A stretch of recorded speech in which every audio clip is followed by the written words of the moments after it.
Hello, my name is Fraser Byers. I'm reporting for Circle of Blue on board the MV Geo Barents. We have left the Sicilian coast and are beginning the rotation, transiting down through the central Mediterranean Sea towards the search and rescue zone off the Libyan coast. Today we have a short video with the humanitarian affairs officer on board the Geo Barents, Sebastian. He will talk about the patterns of migration as well as the work that MSF does with survivors once they're on board the Geo Barents.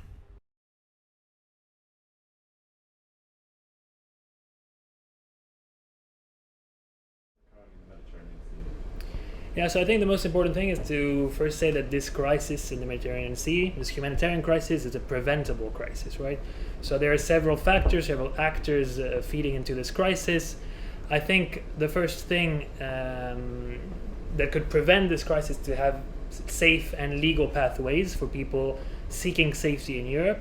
This will, of course, reduce the risk, mitigates the risk of the sea crossing. So the European states and the EU, by blocking its borders, is of course augmenting or increasing the risk of people dying at sea. In the past couple of years, we've seen the EU close its borders, delay its assistance to boats in distress, even non-assistance to boats in distress as well, and also financing proxies like, for example, the Libyan Coast Guards, and more recently in a deal with Tunisia, probably the Tunisian Coast Guard as well, to intercept people at sea in an often very violent way and against international conventions. So all of these factors, kind of like driven by EU efforts to contain migration, are really causing and driving the humanitarian crisis at sea.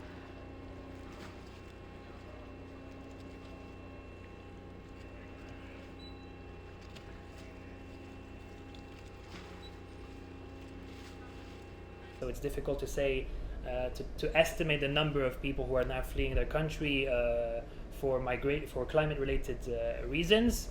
But there's often, and we see it more and more, a climate component or climate factor to why people are migrating. For example, on the Geo Barents, in the beginning of the year, we had a rotation with a high number of people from Pakistan who were of a higher economic level, and were fleeing because they lost everything in the floods, right? We are hearing the same thing from survivors coming from Bangladesh as well, impacted by the rising level of floods, of bad weather conditions, of typhoons, etc. in Bangladesh. From sub-Saharan Africa, we also hear people that are fleeing, quote unquote, for economic reasons, but these economic reasons are often kind of like underlaid by climate-related economic reasons, right? So people not being able to grow their crops anymore due to persistent droughts, etc., etc. So we're seeing more and more this trend, this dynamic, climate-related migration, but it's always difficult to factor it out, and it's also always part of like a more holistic motivations for migration.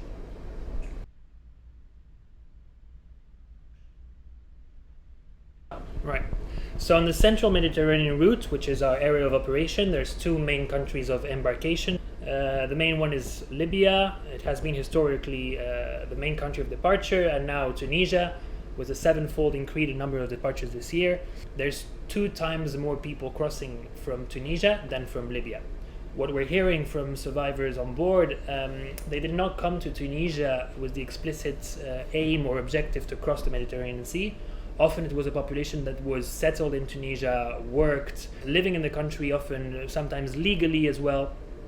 And they are fleeing since the beginning of the year in big numbers, given the recent state-sponsored attacks and violence and anti-black sentiment that has been going on.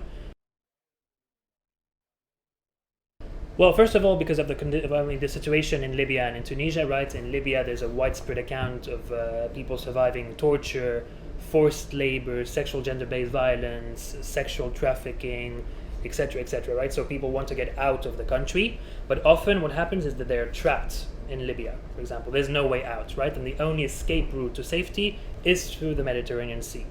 Why? First of all, because there's no way back to their countries of origin, right? Or very little means to come back in case they want to. They have to go through the desert again, and the smuggling routes tend to go north, not south. So it's practically impossible for them to go back home by land, and of course extremely dangerous. They are aware that the sea is the only way to safety, right? Even if they have to risk their lives. So it's true that recently smugglers have been the political card that the EU has been playing to justify its closure of borders or containment of migration to third countries. In reality, I mean, and it's been proved that it's been shown, fighting smuggling will never reduce or even contain migratory flows to Europe, right? For example, this year there's been an immense number of interceptions by the Libyan coast guards. The EU has provided, through Italy, 5 additional search and rescue boats, so interception boats, to the Libyan coast guards this year. And there's been a twofold increase in the number of of arrivals to Europe. What the EU is doing now is that they're externalizing their borders, right? So instead of dealing with migration within its territory, it's trying to contain migration to the transit countries. This has the implication of making the escape routes for these people much more dangerous, much longer, much more complicated, and feeding the trafficking and smuggling networks. For the next couple of days, we will hear from more crew members on board the Geo Barents. Also, we are very close to the search and rescue zone by the Libyan coast, and so there's a very high chance the next few days we will be sharing information and footage, audio relating to search and rescue activities that the Geo Barents completes.